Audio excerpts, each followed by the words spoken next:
How many of you guys struggle with over trading? This is something that happens from time to time, especially even with someone like myself that has been doing this for some time. One of the things that I always like to do for myself is reminder to slow down. On the 1 minute time frame, it's very easy to get excited on a potential reversal or, hey, this thing's about to break out, right? But if you look at the 1 minute time frame, it's very easy to see that, hey, NASDAQ market is still getting rejected by the moving average and the EMA. Maybe it's in my best interest that before I get really excited and want to jump into this, that I wait for proper confirmation. And it really encourages me to slow down because instead of every candle representing 1 minute of time, now every candle represents 5 minutes of time, 5 times more, which means, again, I'm waiting for more proper confirmation of a reversal.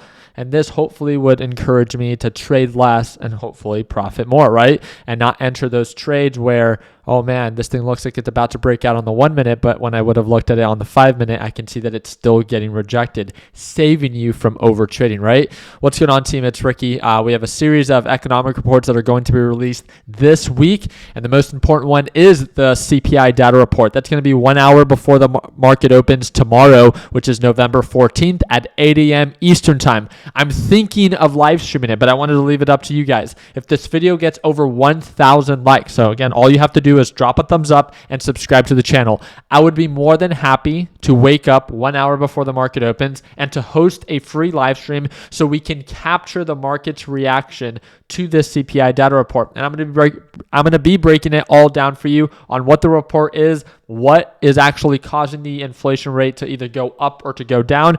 And we're going to be watching, again, if the market reacts in a positive way, great, then we're going to see why. If the market reacts in a negative way, then great, we're going to see why. But if you're an absolute beginner and you would like me to break down that report for you live in real time, then again, all I literally ask you to do is drop a thumbs up, get this video to over 1,000 likes, and make sure you subscribe to the channel. Other than that, when it comes down to our economic report today, we have the Treasury budget at 2 p.m. Eastern time, which again isn't going to be until much, much later. But as of right now, we were showing slight signs of a potential reversal. When looking at the 30-minute time frame, I want to make sure that you guys are all aware of this. On QQQ, we bounced off of the EMA on the 30-minute time frame. So NASDAQ market has been validating this 30-minute time frame quite nicely since we broke above. We haven't been really breaking below the EMA until, again, Thursday of last week. We bounced off of this moving average. Then we rallied on Friday. Then we pulled on back today. So just why are you talking about this, Ricky? Well, as of right now, we're holding above the EMA. So this is all in favor of the bulls, right? Great, big picture.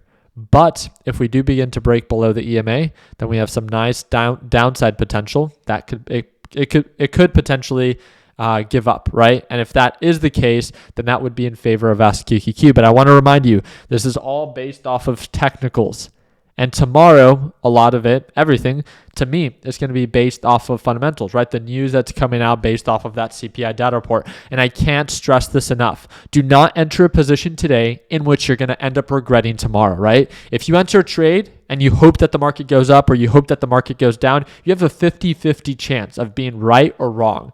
If you wait and you stay cash, right? I don't mind trading today. I'm trading today, right? That's great. But I'm going to make sure that I close out that position because tomorrow, 1 hour before the market opens, instead of being in a position, I can stay cash, which means no position. And if the market goes up, then I can go with it. If the market goes down, then I can short it. And at that point, I can trade with the market instead of hoping for something to happen that never actually does. And again, this is coming from my loss that I took on Friday. I want to make sure that I don't try to revenge trade and try to make my money back as soon as possible, but that I enter trades that actually make sense, not just ones that I hope for like I did on Friday. Other than that, again, I'm very excited. In today's later video, I'm going to be breaking down our previous CPI data report and also what the expectation is for this one that's going to be reported tomorrow. So if you want to stay tuned to that, again, just another reason to subscribe and turn on your post notifications so YouTube alerts you when it is that I go live. Also, again, I do trade live every single day. I would hope to see you for tomorrow's live trading session. It's going to be right after that CPI data report. And if you want to learn more about it on how you can watch me trade live, see my entries, see my exits, it's the second link in the description down below.